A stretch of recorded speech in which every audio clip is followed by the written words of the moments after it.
সুতরাং আজ বাংলাদেশে ইসলামপন্থীদের উত্থান দেখার পর অনেকেই, বিশেষ করে জালেমরা তো বলতোই, এখন অনেক মুনাফিক এ কথা বলা আরম্ভ করছে। মেয়েদেরকে জুজুর ভয়টা দেখাচ্ছে যে ইসলাম যদি এসে পড়ে তোমাদের কিন্তু ঘরে আটকিয়ে রাখবে। এ কথা অনেকে শুনছি না আমরা।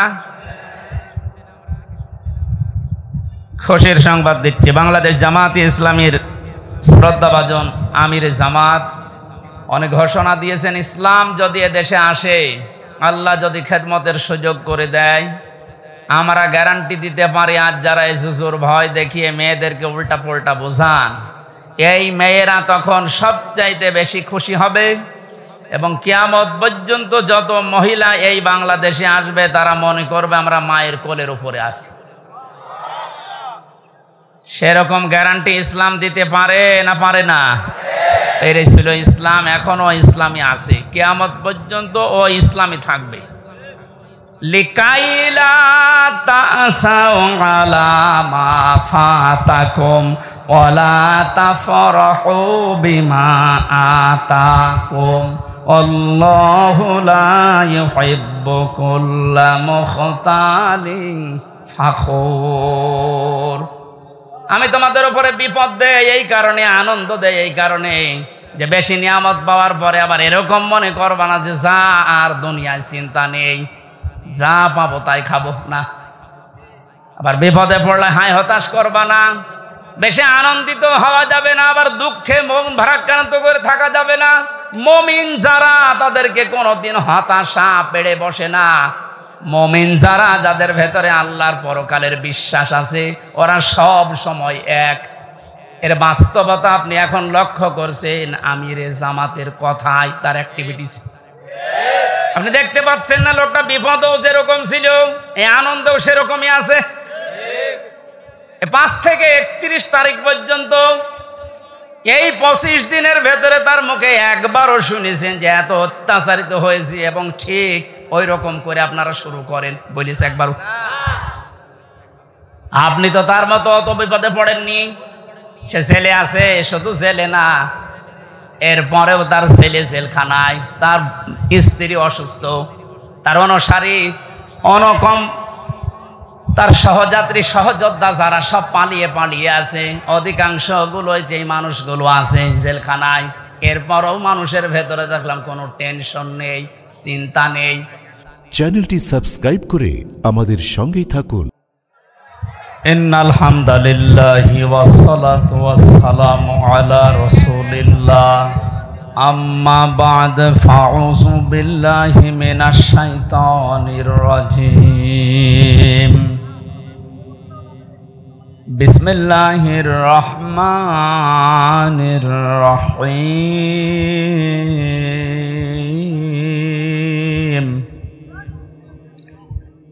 وكذلك أوحينا إليك قرآنا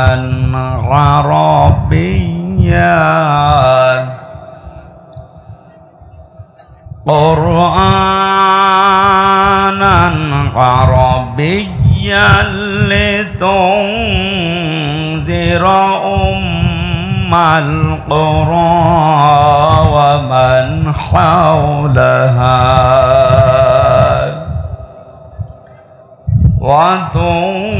وتنذر يوم الجمع لا ريب فيه فريق في الجنة وفريق في السعير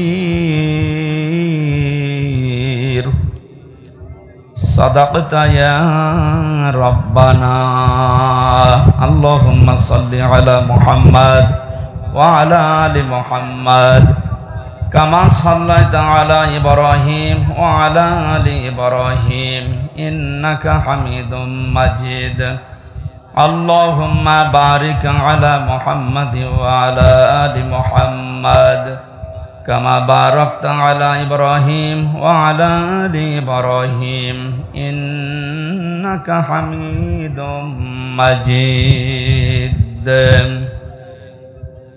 الحمد لله নওগাঁ জেলার মান্দা থানার অন্তর্গত বারিল্লা দক্ষিণ পাড়া আমবাগান ময়দানে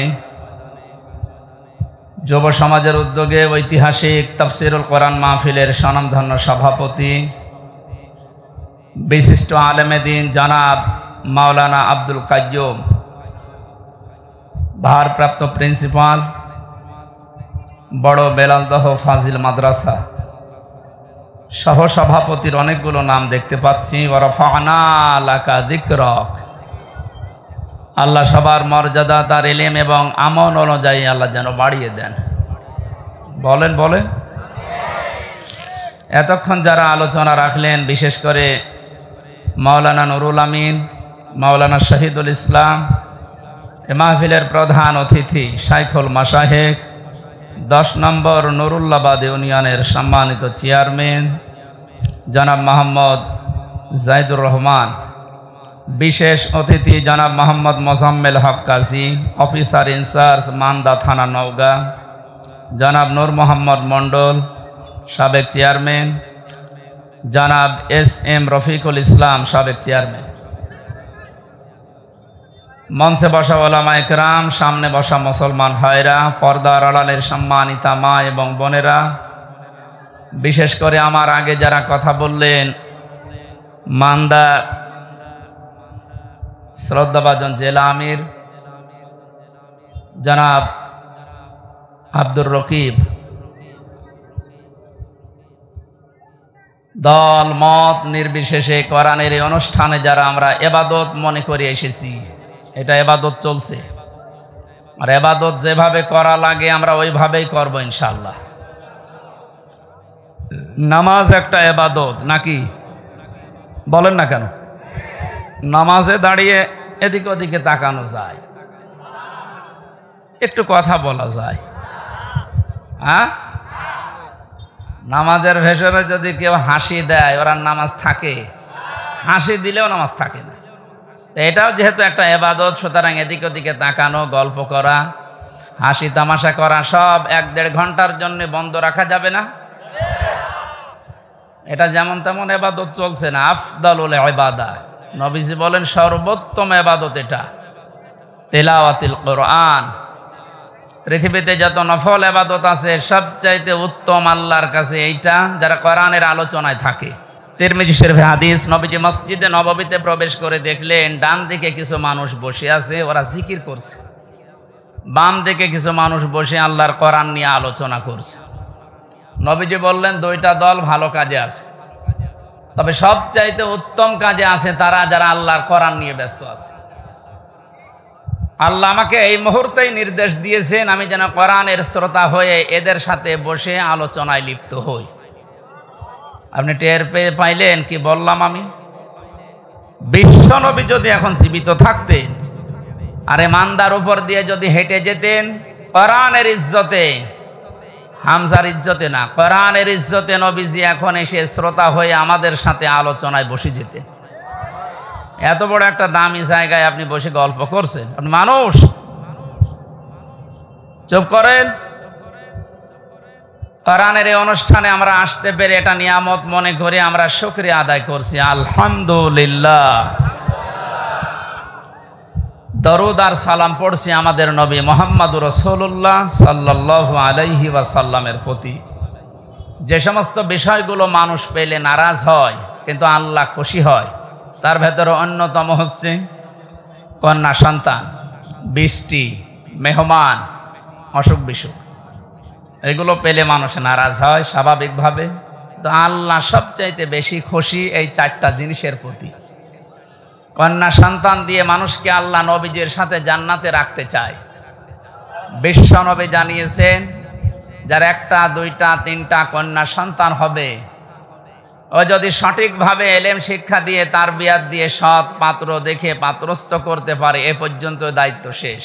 তাহলে কিয়ামত পর্যন্ত ওই মা বাবা গার্জিয়ানের সাথে আল্লাহর রহমত থাকবে। আপনি টের পেলেন নবীজির কথা কত দূর গিয়েছে। শুধু দুনিয়ায় না, কিয়ামত পর্যন্ত থাকবে। সুতরাং আজ বাংলাদেশে ইসলামপন্থীদের উত্থান দেখার পর অনেকেই, বিশেষ করে জালেমরা তো বলতোই, এখন অনেক মুনাফিক এ কথা বলা আরম্ভ করছে। মেয়েদেরকে জুজুর ভয়টা দেখাচ্ছে যে ইসলাম যদি এসে পড়ে তোমাদের কিন্তু ঘরে আটকিয়ে রাখবে। এ কথা অনেকে শুনছি না আমরা।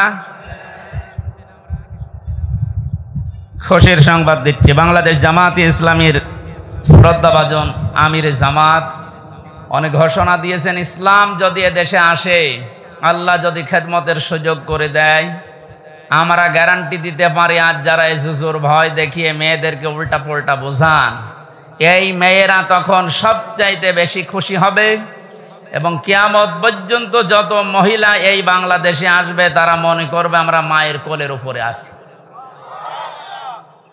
সেরকম গ্যারান্টি ইসলাম দিতে পারে না পারে না?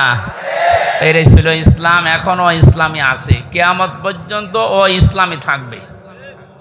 যেন আমরা যেন আবার ইসলামের ভেতরে ওলট পালট কিছু না ঢোকায়। কারণ বাংলাদেশ, ভারত, পাকিস্তান এই সমস্ত দেশে আসল ইসলামের চাইতে বানানো ইসলাম বেশি চলে।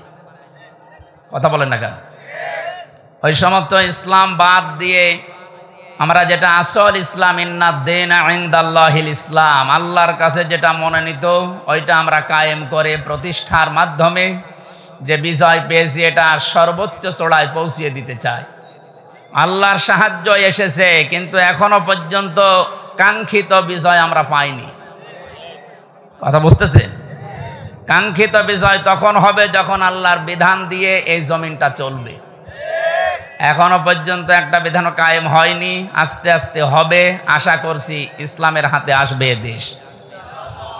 যে জালেমগুলো বিদায় নেওয়ার কারণে যে আফসোস করেন, তার তো আফসোস করার কথা না। কোরআনে কারীম জানিয়েছে, ওয়ালা ইয়াহসাবান্নাল্লাযীনা কাফারু আন্নামা নুমলি লাহুম লিয়াখায়রুল লিআনফুসিহিম। হে নবী, কোরআনে কারীম থেকে আপনি ওই কাফেরদেরকে আপনি জানান। আর অনেক কাফেরেরা এই ধারণা করে যে আমাদেরকে আল্লাহ ক্ষমতার চেয়ারে রেখেছেন ভালোবেসে। না, আমি তাদেরকে এই চেয়ারে বসার পর এই যে জুলুম করার জন্য যে ছাড় দিয়ে দিয়েছি, ওরা ছাড় পেয়ে জুলুম করতে আছে। ইন্নামা নুমলি লাহুম লিয়াজদাদু ইসমা। ওদের এই চেয়ার দিয়েছিলাম, টাকা পয়সা দিয়েছিলাম, অর্থ সম্পদ, প্রভাব, প্রতিপত্তি, বিত্ত, বৈভব এগুলো দিয়েছি এই জন্যে যেন ওদের পাপের মার্জা পুরাপুরি হয়ে যায়। পাপের মার্জা দেখলাম যখন পুরাপুরি হয়ে গেল, 5 মিনিট সময় চেয়েছিল যে একটা বক্তব্য লিখে যায় জাতির জন্য, আল্লাহ সে সময়ও দেয়নি। কারণ ইসমা, পাপ পরিপূর্ণ হয়ে গেছে। আপনি লিখবেন কি? ওয়ালাহুম আযাবুম মুহিন, তাদের জন্য অপমানজনক শাস্তি আমি আল্লাহ রেডি করে রেখেছি। সুতরাং ক্ষমতা পেয়ে যারা, চেয়ার পেয়ে, টাকা পয়সা পেয়ে যারা মনে করেছেন আল্লাহ আমাদেরকে ভালোবেসে দিয়েছে, ভালোবেসে দেয়নি। আপনার পাপ যেন পরিপূর্ণরূপে পূর্ণ হয়ে যায়, এই জন্য আল্লাহ এই সুযোগটা দিয়েছিলেন। আর আপনি সুযোগকে একেবারে 100 ভাগ কাজে লাগিয়েছেন। এমন কোন হীন অপরাধ নেই যা 15 বছরে হয়নি। আমার আগে যে মেহমান বলছিলেন না, কেউ রেহাই পায়নি, আসলেও তাই। যারা জালেমদের দরে ছিল তারা কি রেহাই পেয়েছে? তাদেরও তো ক্ষতি হয়ে গেল, কারণ জালেমদের দুনিয়াও শেষ, আখিরাতও শেষ। আমাদের নাই দুনিয়া আপনি ধ্বংস করার চেষ্টায় ছিলেন, কিন্তু আপনি নিজেদেরকে কি করলেন বলেন? সারা পৃথিবীর মানুষের কাছে এখন একটাই ঘৃণিত নাম, এই জালেমের। এত নিকৃষ্ট কাজ মানুষ করতে পারে আয়না ঘরের নাম নিয়ে, আমি নিজে না থাকলে বুঝতাম না। উপদেষ্টা আসিফ মাহমুদ কয়েকদিন আগে ঘোষণা দিয়েছে, আয়না ঘর বাংলাদেশে যত জায়গায় আছে একটাও যেন ভেঙে ফেলা না হয়।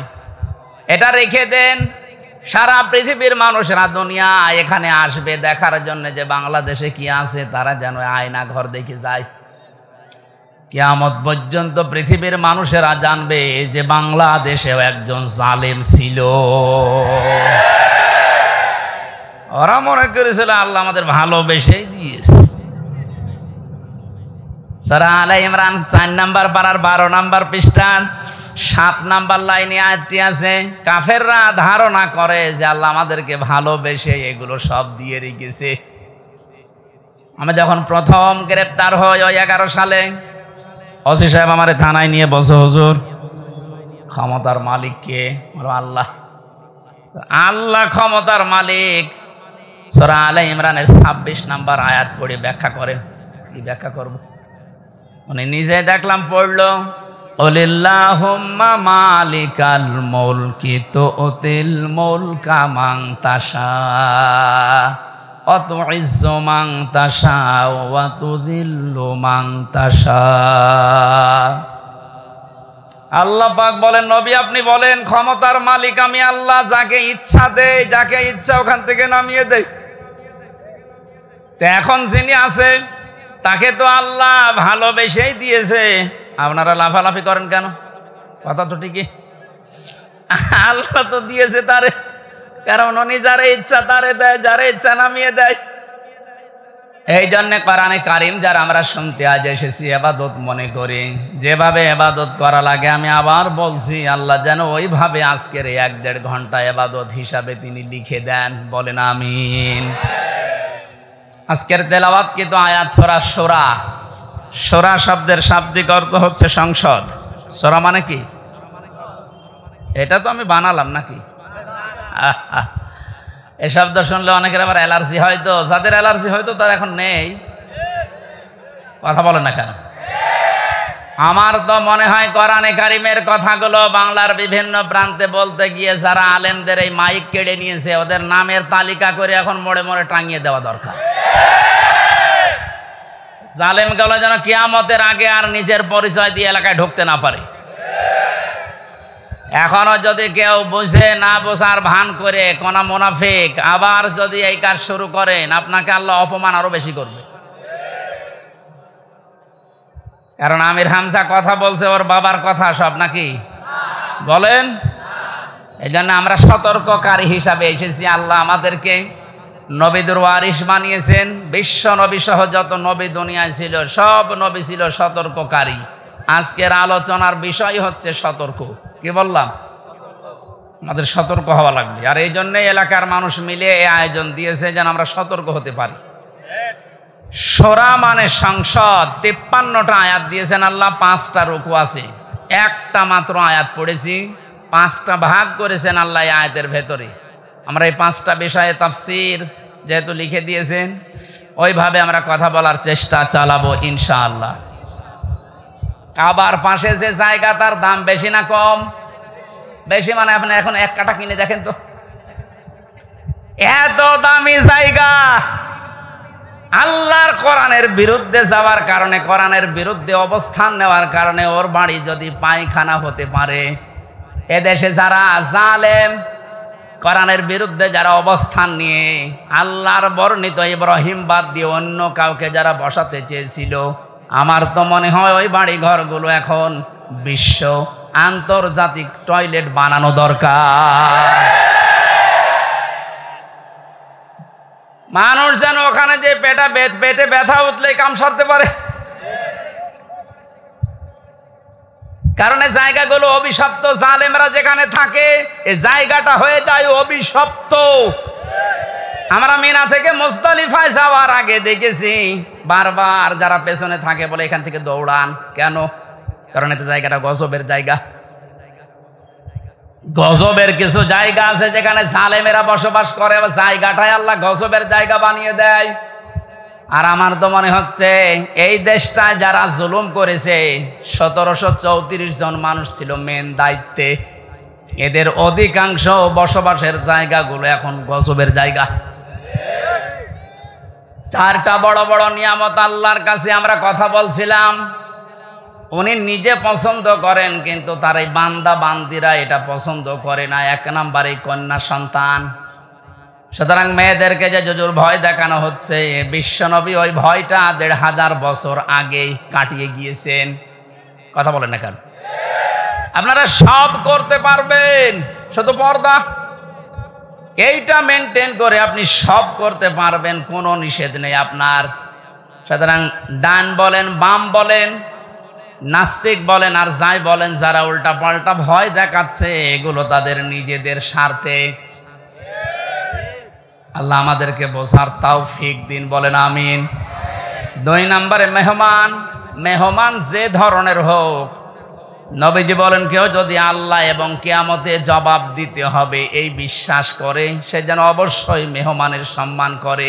কারণ মেহমান যখন আপনার বাড়িতে আসবে, সে তার নিজের খাবার নিয়ে আসবে, আপনি শুধু আপ্যায়ন করার কারণে পুরাটা সাদগা দেওয়ার সওয়াব পাবেন। ৩ নাম্বার এই বৃষ্টি, এটা মাঝে মাঝে আমাদের উপরে হচ্ছে, এটা আল্লাহর রহমত। ৪ নাম্বারে রোগ ব্যাধি। ৪ নাম্বার কি? রোগ ব্যাধি আল্লাহ এই কারণে দেন, বান্দার চলতে ফিরতে উঠতে বসতে যে সমস্ত অপরাধগুলো হয়, আল্লাহর কাছে যাওয়ার আগ পর্যন্ত যেন আপনি একেবারেই পূত পবিত্র হয়ে যেতে পারেন। এই জন্য রোগ শোক দিয়ে আল্লাহ মাঝে মাঝে আপনাকে পূত পবিত্র করে নিয়ে যেতে চান। এই জন্য রোগ শোক হলে আপনি ভেঙে পড়বেন না, আল্লাহর ওপরে রাগ বাড়াবেন না, এটা আপনার গোনা মাপের কারণ। নবীজি বলেন যদি পায়ে কাঁটাও ফোটে, জ্বর হয়, তাও মনে করবো আমার একটা গোনা মাফ হয়ে গেল। বলেন সুবহানাল্লাহ। ওয়ামা সাবাকুম মিন মুসিবাতিন ফাবিমা কাসাবাত আইদিয়াহুম ওয়া ইয়াফু আন কাসীর। সূরা শূরার ভেতরে আছে, আল্লাহ জানিয়েছেন যে সমস্ত বিপদ আপদগুলো তোমাদের ওপর আমি মাঝে মাঝে পাঠাই, একটাও ইচ্ছা করে পাঠাতে চাই না। তোমরা যে অপরাধগুলো করো, এই অপরাধের শাস্তির কারণে কিছু কিছু মাঝে পাঠায়। সব অপরাধের শাস্তি যদি দুনিয়ায় দিয়ে দিতাম, শ্বাস করার সময় পেতে না। এই জন্য রোগ শোক হলে ভেঙে পড়বেন না। কিছু মানুষের অভিযোগ হয়ে যায় আল্লাহর উপরে, আল্লাহ তুমি আমার এই শুধু দেখো, পাশের বাড়ির কেউ দেখে না। আরে ভাই, আপনার রোগ দিয়েছে যে কোনো একটা অপরাধ মুক্ত করার জন্যে, যে কোনো একটা গোনা মাফ করার জন্যে, নয়তো কঠিন ময়দানে গিয়ে আপনি ধরা খান, এটা আল্লাহ চাই না। এই জন্য এই রোগটা দিয়েছে। সহ্য করে গেলে, ধৈর্য ধারণ করলে 2টা সওয়াব পাওয়া যাবে। জোরে বলুন সুবহানাল্লাহ। আমরা যে আয়াত পড়েছি, এবার ব্যাখ্যায় যাচ্ছি সরাসরি। ওয়াকাযালিকা আওহাইনা ইলাইকা, এইভাবে করে আমি আপনার প্রতি ওহী নাযিল করেছি। এইভাবে, কোনভাবে? তাফসীরে ফি জিলালিল কোরআনে লিখেছেন, মুফাসসির বলেন এইভাবে মানে এর আগে আল্লাহ বহু নবীকে আল্লাহ ওহী দিয়েছিলেন, ঠিক এইভাবে। আমরা জানি 104খানা কিতাব আল্লাহ দুনিয়ায় দিয়েছেন, তার ভেতরে বড় বড় 4টা, 100টা সহিফা। নবীদের ওপর আল্লাহ কম বেশি যেগুলো দিয়েছিলেন, এই 104খানা কিতাব, 3খানা কিতাবে আল্লাহ যা দিয়েছেন সবগুলো সামারাইজ করে আমার আল্লাহ কোরআনে কারিমে ঢুকিয়ে দিয়েছেন। তাহলে ওহীর এই ধারাবাহিকতা, নবীদেরকে আমার আল্লাহ পাঠিয়েছেন। নবী হওয়ার জন্য যতগুলো যোগ্যতা লাগে, তার ভেতরে 1 নম্বরে নবীরা ওহী পাবে। দুনিয়ার অন্য কেউ ওহী পাবে না, শুধু নবীরা ওহী পাবে। কারা? বলেন বলেন। এখান থেকে কয়েকটা শিক্ষা আছে, আমি সামনে আসছি। আল্লাহ পাক নবীদেরকে ওহী দিয়েছিলেন পূর্ণাঙ্গ শরীয়ত নাযিল করার জন্য। সর্বপ্রথম যে নবীকে ওহী দিয়েছিলেন হযরতে নূহ আলাইহিস সালাম, একেবারে সর্বশেষ কমপ্লিট করার জন্য কোনোদিন আর কিছু লাগবে না। যাকে তিনি ওহী দিয়েছেন তার নাম মুহাম্মাদুর রাসূলুল্লাহ। আল্লাহ পাক তাকে ওহী দিয়ে সর্বশেষ জানিয়ে দিয়েছেন, আলিয়াউমা আকমালতু লাকুম দীনাকুম। হে নবী, আজকের এই দিনই আমার যে জীবন ব্যবস্থা, দিন ইসলাম, এটা আমি পরিপূর্ণ করে দিলাম আপনাদের জন্যে। আমার যত নিয়ামত ছিল সব আপনাদের জন্য আমি পরিপূর্ণ করে দিলাম, এবং শুধু ইসলামকে পরিপূর্ণ করেই শেষ করে দিলাম না, ওয়ারাদিতু লাকুমুল ইসলামা দীনা, ইসলাম জীবন ব্যবস্থা এটা আমি আল্লাহ নিজে আপনাকে দিয়ে রাজি হয়ে গেলাম। জোরে বলেন সুবহানাল্লাহ। এখানে যারা আছি আমরা অধিকাংশ যেহেতু মুসলিম, সুসংবাদ গ্রহণ করেন। আল্লাহ শুধু ইসলাম দিয়ে শেষ করে দেয়নি, আল্লাহ বলেন আমি ইসলামের উপরে শুধুমাত্র কেবলমাত্র একমাত্র রাজি আছি। তাহলে এই আয়াত দ্বারা বোঝা যায় দুনিয়ায় প্রায় 4,500 ধর্ম, এখন কোন ধর্মের মানুষের উপরে আল্লাহ রাজি নেই। কথা বলেন না কেন? কোন ধর্মের মানুষের উপরে আল্লাহ রাজি নেই। এমনকি তাদের ধর্মীয় অনুষ্ঠানের দ্বারা যদি আল্লাহকে খুশি করতে কেউ চায়, ওমাইয়া বাতাগি গায়রাল ইসলামি দীনান ফালাই ইউকবালা মিন। সূরা আলে ইমরানের 85 নম্বর আয়াতের প্রথম অংশে আছে, ইসলাম বাদ দিয়ে দুনিয়ার যে কোনো নিয়ম দিয়ে যদি কেউ আল্লাহকে রাজি করতে চায়, ওর জীবনের কোনো ইবাদত বন্দেগী আল্লাহর কাছে কবুল হচ্ছে না, হবে না। ইকবাল এটা মোজারে, বর্তমান ভবিষ্যৎ, প্রেজেন্ট ফিউচার। আরবি গ্রামার অনুযায়ী মোজারের আগে লাং শব্দ আসলে অর্থ হয় কোশ্চিন কালেও হবে না। গ্যারান্টি দিচ্ছে কে? আরো জোরে বলেন। যেহেতু সতর্ক আজকের আলোচনা, সতর্ক করছি তামাম দুনিয়ার মানুষদেরকে। আমি বহু ইহুদের সাথে মিশে দেখেছি বিভিন্ন দেশে, যে আমি খ্রিস্টানের সাথে মিশেছি, যারা সত্যি ধর্ম পালন করে চলে।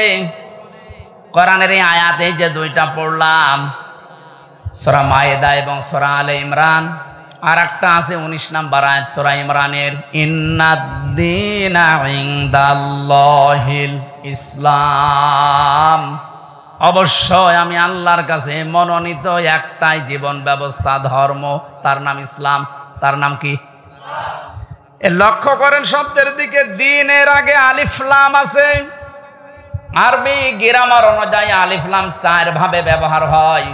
এখানে যেটা আছে একেবারে নির্দিষ্ট করার জন্য যে আলিফ লামটা, রব্বুল আলামিন জানাতে চেয়েছেন পৃথিবীর মানুষেরা অবশ্যই আমি আল্লাহর কাছে একটাই মাত্র জীবন ব্যবস্থা, ধর্ম পছন্দনীয়, গ্রহণীয়, সেটার নাম ইসলাম। ওই সমস্ত মানুষগুলো ধর্ম এত কঠিন ভাবে মেনে চলে। ইহুদিদের সাথে যখন আমি গাড়িতে যেতাম দেখেছি এত খাস পর্দা করে চলে, ওদের স্ত্রীদেরকে শুধু চোখ দেখা যায়, হাত মোজা পা মোজা পর্যন্ত পরা। খ্রিস্টানের সাথেও মিশে দেখেছি যারা সত্যি ধর্ম মেনে চলে, অ্যাক্টিভ। মুসলমানদের ভেতরে যারা প্র্যাকটিসিং মুসলিম একেবারে 100%, তারা যেমন খাস পর্দা করে চলে আমি ওই রকম পেয়েছি। কিন্তু ওদের ওই ধর্মের দ্বারা, ওদের ওই জীবন ব্যবস্থার দ্বারা আল্লাহকে রাজি করা সম্ভব না, কারণ ওগুলোর উপরে আল্লাহ রাজি নেই। যেহেতু এই পৃথিবীর সর্বশ্রেষ্ঠ এবং নির্ভুল কিতাব, সর্বশ্রেষ্ঠ সর্বশেষ নির্ভুল কোরআনে কারিম, এটা দিয়ে সতর্ক করলাম। যত জায়গায় আওয়াজ যাচ্ছে আপনি এখনো চিন্তা ভাবনা করে দরকার হয় ফিরে আসবেন, সময় এখনো আছে। কিন্তু মৃত্যুর গড়গড়ানি শুরু হয়ে গেলে তখন কিন্তু আর তাওবাও কবুল হবে না। আশা করি সতর্কবাণীটা আপনি মানবেন। আর আমাদের জন্য সুসংবাদ, দুনিয়া আখিরাতে কিচ্ছু না পাই, ইসলাম পেয়েছি, মানতে পারি আর না পারি। কথা বলে না, হয়তো 100 মানতে পারি না পারি পুরা নিয়মটা, কিন্তু ইসলাম আমি জীবন ব্যবস্থা হিসাবে পেয়েছি, এই জন্য আমি খুশি।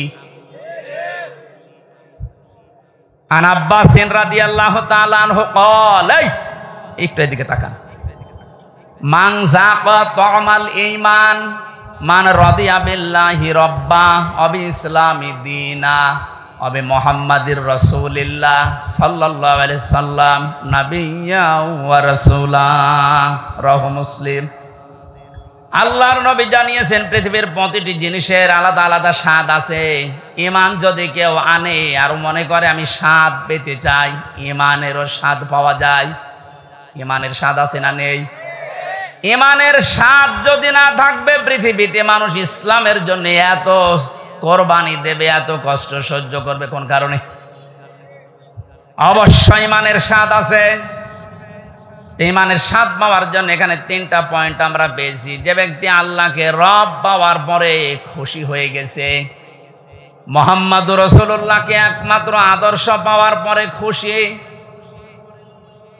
3 নম্বরে দিন বা জীবন ব্যবস্থা হিসাবে ইসলামকে পেয়ে যারা খুশি, এই মানুষগুলো ইমানের স্বাদ পেয়েছে। ইমানের স্বাদ পাবে তা না, মানজাক, এটা মাঝি, অতীতের শব্দ, পাস্ট। আল্লাহ জানাতে চেয়েছেন নবীজির মাধ্যমে যে ওই মানুষগুলো ইমানের স্বাদ পেয়েই গেছে। আপনি এখন মিষ্টি খেলে স্বাদ পান, তেঁতুল খেলে আর একটা স্বাদ পান। পৃথিবীতে সর্বশ্রেষ্ঠ দামি জিনিস আমাদের কাছে ঈমান, এর স্বাদ পাওয়া যাবে না? এর স্বাদ যদি সত্যি সত্যি কেউ পেতে চায়, ইসলাম বাদ দিয়ে পৃথিবীর কোন ধর্ম সঠিক এ কথা বলাও তার জন্য জায়েজ নেই। যদি আজ অনেকে উদারতার পরিচয় দিতে গিয়ে বলছে না পৃথিবীর সব ধর্ম সঠিক, ইসলাম একটু বেশি সঠিক, এ কথা বললে আপনার ঈমান নষ্ট হয়ে যাবে।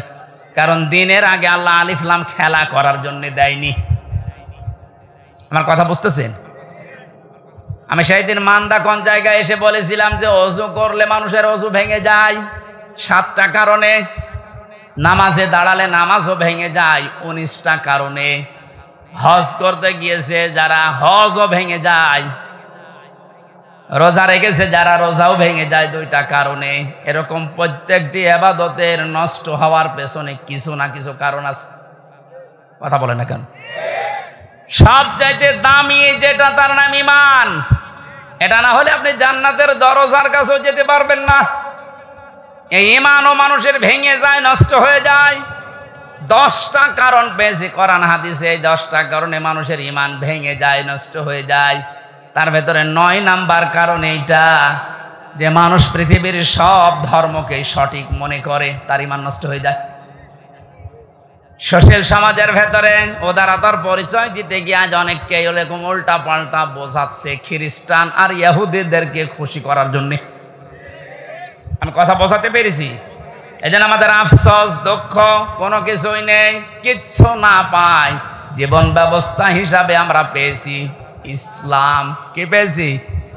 আরো জোরে বলেন। নবীজিকে আল্লাহ জানিয়েছেন যে এইভাবে যত নবীকে আমি আল্লাহ ওহী দিয়েছিলাম নবী হওয়ার যোগ্যতা অর্জন করার জন্যে, তার ধারাবাহিকতায় আপনাকে আমি দিলাম ওহী।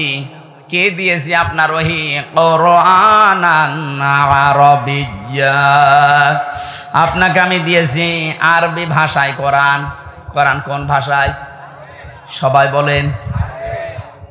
এখানে আমার একটা সতর্কের বিষয় আছে। আমার আগে যিনি আলোচনা করছিলেন কি জানো না? নুরুল আমিন। ওনাকে সহ বহু আলেমের মুখে এখন আমি কোরআনে কারিম এখনো পর্যন্ত অশুদ্ধ শুনতে পাচ্ছি। এটা আফসোসের বিষয়। উনি অবশ্যই টাইটেল পাস বা কামিল পাস করেছেন, তো মাওলানা আগে লেখা আছে কোন কারণে? মাওলানা মানুষের তেলাওয়াতের হাল সিরাত যদি এরকম হয়, বাকি যারা বসে আছেন তারা তো আল্লাহর ওলি না। আমি কোনো অপমান করা, ছোট করার জন্য বলছেন, আমি শুনছিলাম বসে বসে, সেই জন্য। তেলাওয়াত হবে না ওইভাবে। সর্বোচ্চ 8-10টা কায়দা লাগে গ্রামারের। তাসবিহের 8টা-10টা কায়দা একটু ভালোভাবে আয়ত্ত করতে পারলে আপনি কোরআন শুদ্ধ করে পড়তে পারবেন। এটাকে নফল না ফরজ? ফরজ, নামাজের মতো ফরজ। নামাজ যতগুলো কারণে ভেঙে যায়, তার প্রথম কারণে কেউ যদি কোরআন অশুদ্ধ পড়ে, উনি যেভাবে পড়েছে তেলাওয়াত করছিল, ওটা যদি নামাজে পড়ে ওনার নামাজ হবে না, কারণ অর্থ পাল্টিয়ে গেছে। যেখানে এক আলিফ টান নেই এমন টান দিয়েছে মনে হচ্ছে এখান থেকে গোদা গাড়ি পর্যন্ত।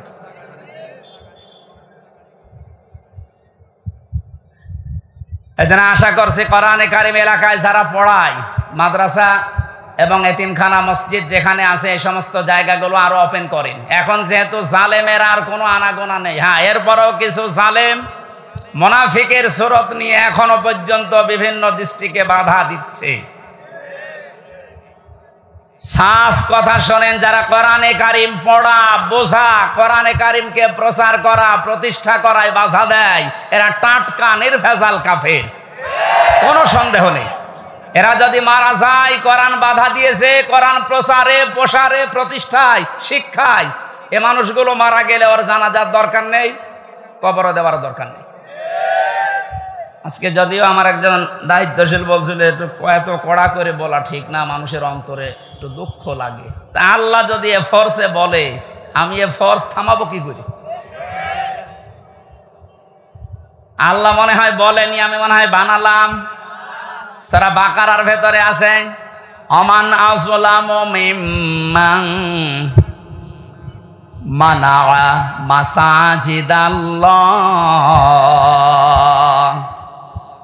সূরা বাকারার ভেতরে আল্লাহ জানিয়েছেন, আমি আল্লাহর দৃষ্টিতে সব চাইতে বড় জালেম ওইটা, যেই লোকটা আমি আল্লাহর ঘর মসজিদে আমার নাম, আমার জিকির, আমার কোরআনের আলোচনা হতে বাধা দেয়, বন্ধ করে দেয়।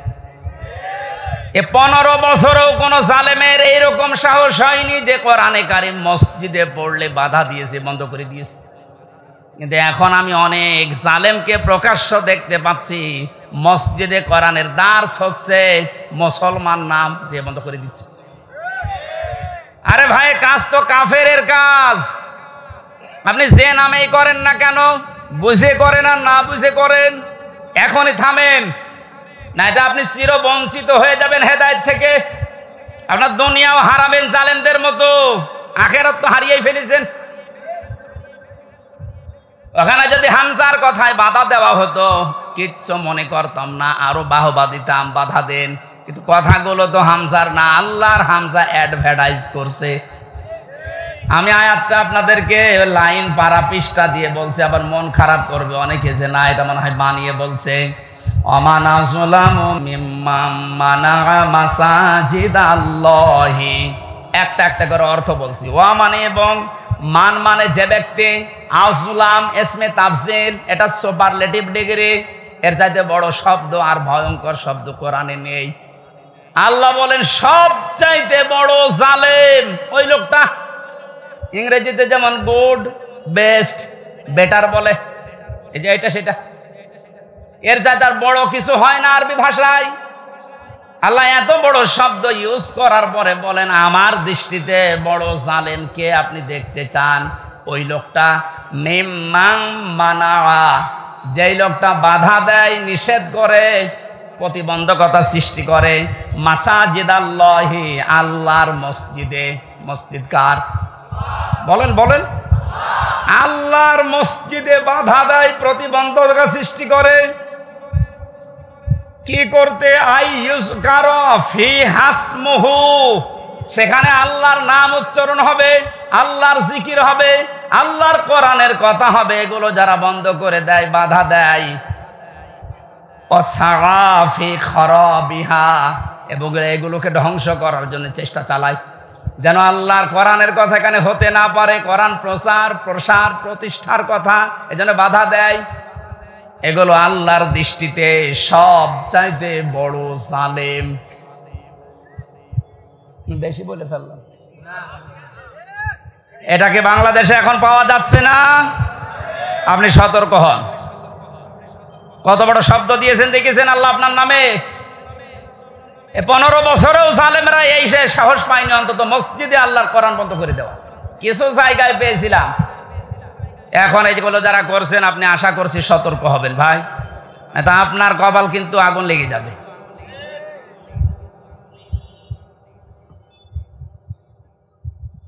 এই আয়াতের ভেতরে পেয়েছিলাম কুরআনান আরাবিয়্যা, কোরআনে কারিম আপনার পথে আমি দিয়েছি ইংরেজি ভাষায়।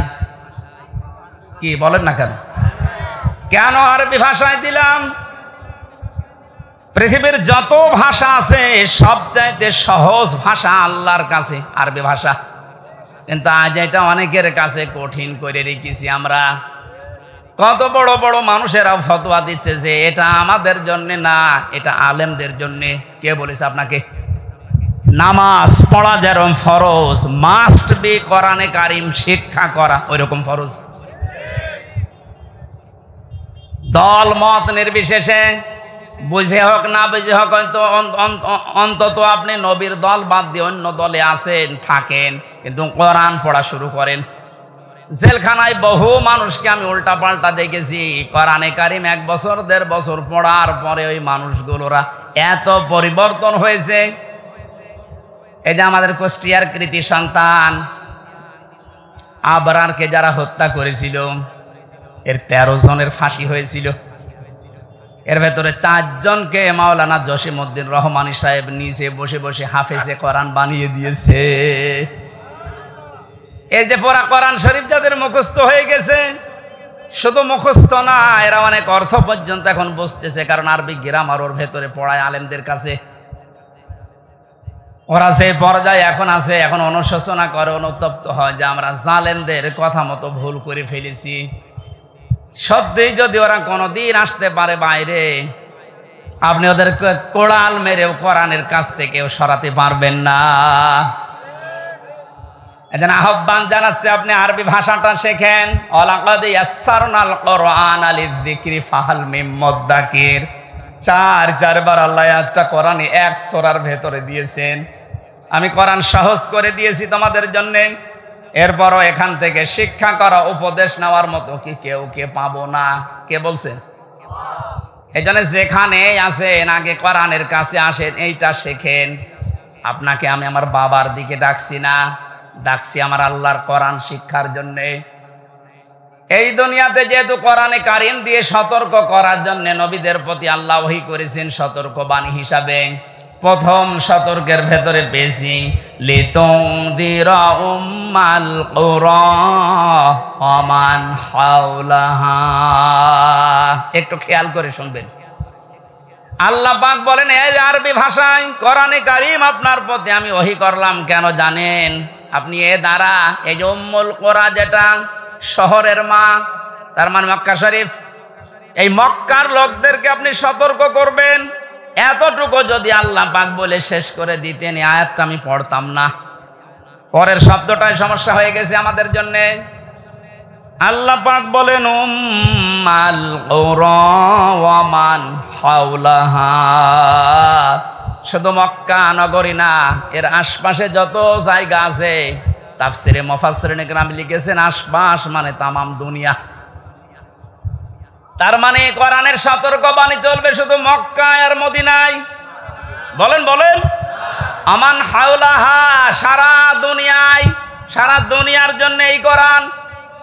যেহেতু এখানে নাজিল হয়নি, তারপরও হাওলাহার ভেতরে বাংলাদেশও আছে। এই জন্য আপনাকে আমি কোরআন দিয়ে আজকে সতর্ক করব কয়েকটা, যেগুলো আমরা পাবো সামনে। কোরআনে কারিম দিয়ে সতর্ক করার পরেও যদি কোনো মানুষের, ওই যে আগে বললাম যে পরিবর্তন আসছে না, আপনি মেনে নিতে পারেন, বিশ্বাস করতে পারেন যে আল্লাহকে, আপনাকে আল্লাহ জাহান্নামেই দেবে। কারণ এর চাইতে অথেন্টিক সতর্ককারী কিতাব দুনিয়াতে আল্লাহ আর দেয়নি, কিয়ামত পর্যন্ত দেওয়ার সম্ভাবনাও। আরো জোরে বলেন। কোরআনে কারিমে আল্লাহ জানিয়েছেন ইত্তাবিউ মা উনজিলা ইলাইকুম মির রাব্বিকুম ওয়া লা তাত্তাবিউ মিন দুনিহি আউলিয়া ক্বালিলাম মা তাযাক্কারুন। হে নবী, সবাইকে বলেন তারা যেন সবাই আঁকড়িয়ে ধরে, ইত্তেবা করে, অনুসরণ করে যেটা আপনার প্রতি আমি আল্লাহ নাজিল করলাম, তার নাম বলেন বলেন আরো জোরে। তাহলে এখানে আর কোনো মতভেদ আছে যে কোরআন আঁকড়িয়ে ধরার ব্যাপারে কোনো ফতোয়া আছে? কোনো মতভেদ, মত পার্থক্য অন্য বিষয়ে থাকতে পারে, কোরআনের ব্যাপারে আমাদের সব এক হওয়া লাগবে। এ নির্দেশ আল্লাহর। আল্লাহ এর পরবর্তীতে বলেন ওয়ালা তাত্তাবিউ, অনুসরণ করবা না, মিন দুনিহি আউলিয়া, কোন ওলির। শাব্দিক অর্থ শোনার পরে মনে হচ্ছে আল্লাহ তার ওলিদের বিরুদ্ধে। না মানে আপনি বলেন শাব্দিক অর্থ যেটা করলাম আল্লাহ ওলিদের বিরুদ্ধে মনে হচ্ছে? ওয়ালা তাত্তাবিউ, কেউ অনুসরণ করবা না, মিন দুনিহি আউলিয়া, ওলির বহু বচন আউলিয়া, কোন ওলির অনুসরণ দরকার নেই। শাব্দিক অর্থ শোনার পরে কিন্তু মনে হচ্ছে যে আল্লাহ মনে হয় তার ওলিদের বিরুদ্ধে। তাফসিরে আমি যতগুলো মিলিয়েছি আয়াতের সাথে, সব মুফাসসির এভাবেই লিখেছেন। আল্লাহ পাক ভালোভাবে জানেন দুনিয়াতে এমন সময় আসবে যে সময় আমার অনেক বান্দা বান্দি আবেগে আল্লাহর চাইতে ওদের আব্বাকে বড় মনে করবে। সে সময় আসতে এখনো দেরি আছে। কথা বলেন এখন, সে সময় পার হয়ে গেছে। আল্লাহর চাইতে আব্বাকে এত বড় মনে করেছিল, আল্লাহর ঘোষণা ওর পছন্দ হয়নি। আল্লাহর ঘোষণা ছিল কি? মিল্লাতা আবিকুম ইব্রাহিম, তোদের আছে জাতির পিতা ইব্রাহিম। এটা কোরআনের আয়াত না? এই কথা বলেন না কেন? এটা পুরা উল্টিয়ে, জাতির পিতা ইব্রাহিম আমরা মানি না, আমার পিতা ইব্রাহিম, আমার পিতা জাতির পিতা। আল্লাহ ওটা দাঁড় করাতে দিয়েছে। কথা বলেন না কেন? শুধু হেলিকপ্টারে উঠতে দেরি। আমি তো 1:30টার সময় ছাদের উপরে থেকে দেখছিলাম, একজন আমারে বলছে কিছুক্ষণ পরে সেনাবাহিনী বসেছে, ঘোষণা আসবে। তারপর ওই সময় গুলি চলছিল, 14 জন আমার সামনেই মারা গেছে 5 তারিখে। 1:30টার পরেই কিছুক্ষণ পরে 2টায় উনি ভাষণ দেবে, হলো না 3টায় দেবে, হলো না 4টায় দেবে সেনাবাহিনীর প্রধান। এ পর্যন্ত আসতে আসতে আর মাত্র 1 ঘন্টা। 4টার পরে ভাষণ শুনে 5টার আগে শুনছি কুষ্টিয়ায় বাবা আর নেই।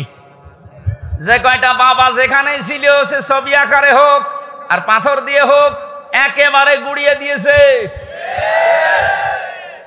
কোন বাবার অনুসরণ যেন না করা হয়, এই জন্য আল্লাহ কোরআনে কারিমে সতর্ক বাণী দিচ্ছেন। এ সতর্ক যারা মানে নাই, কত কিছু নষ্ট করলেন বলেন। আপনার বিবেকের কাছে কি হয়েছে? এত কোটি কোটি টাকা খরচ করে আপনি এটা করলেন, স্থায়ী তো হইল না। ঘন্টা ব্যাপী সময় লাগে না, যে যেটা দিয়ে পেরেছে ভেঙেছে। অনেকে ভাঙতে না পারলে প্রসাব করেছে। আমি কাবা শরীফে যখন তাওয়াফ করছিলাম, ওপরে ওঠার পরে আমার পেটে হঠাৎ ব্যথা। এক পুলিশকে জিজ্ঞাসা করলাম, ভাই এতক্ষণ তো ভালোই ছিলাম, 7 চক্কর দিলাম, কিছু হইল না, এ কোন জায়গায় আসলাম, পেটে ব্যথা করছে। পুলিশ আমারে বলছে, ইয়া হাজি উল হজ্জা তাই না বিলাদুকা, ও হাজিবা দেশ কোথায়? যে তুমি বাংলাদেশ। বাংলাদেশ থেকে এসেছি। ওনার ভাষা দিয়ে আমারে বলছে, আপনি জানেন না এটা কোন জায়গা? না তো। আবু জেহেলের বাড়ি। আপনি এখনো পায়খানা না করে দাঁড়িয়ে আছেন, তাড়াতাড়ি করেন। সত্যি কথা বলছি, পায়খানা করে দেখে আমার পেটের ব্যথা ভালো হয়ে গেছে। আল্লাহ আমাকে যেন জানাতে চাচ্ছিল, হামজা ওই সময় 3.5 লাখ টাকা লাগতো 16 সালে। এত টাকা খরচ করে আসলে আরো শয়তানের মুখে পায়খানা না করে চলে যাবা, তাড়াতাড়ি করো। পেটের ব্যথা দিয়েছিল কে? কথা বলেন না কেন? এত দামি জায়গা কাবার পাশে। আমার মনে হয় কাবা শরীফ থেকে আবু জেহেলের বাড়ি কাছে, এরপরে নবীর বাড়ি, তাই না? কাবার পাশে যে জায়গা, তার দাম বেশি না কম? বেশি। মানে আপনি এখন 1 কাঠা কিনে দেখেন তো, এত দামি জায়গা। আল্লাহর কোরআনের বিরুদ্ধে যাওয়ার কারণে, কোরআনের বিরুদ্ধে অবস্থান নেওয়ার কারণে ওর বাড়ি যদি পায়খানা হতে পারে, এদেশে যারা জালেম, কোরআনের বিরুদ্ধে যারা অবস্থান নিয়ে আল্লাহর বর্ণিত ইব্রাহিম বাদ দিয়ে অন্য কাউকে যারা বসাতে চেয়েছিল, আমার তো মনে হয় ওই বাড়ি ঘরগুলো এখন বিশ্ব আন্তর্জাতিক টয়লেট বানানো দরকার। মানুষ যেন ওখানে যে পেটে ব্যথা উঠলে কাম সারতে পারে। কারণ এই জায়গাগুলো অভিশপ্ত, জালেমরা যেখানে থাকে এই জায়গাটা হয়ে যায় অভিশপ্ত। আমরা মিনা থেকে মুজদালিফায় যাওয়ার আগে দেখেছি বারবার যারা পেছনে থাকে বলে এখান থেকে দৌড়ান কেন? কারণ এটা জায়গাটা গজবের জায়গা।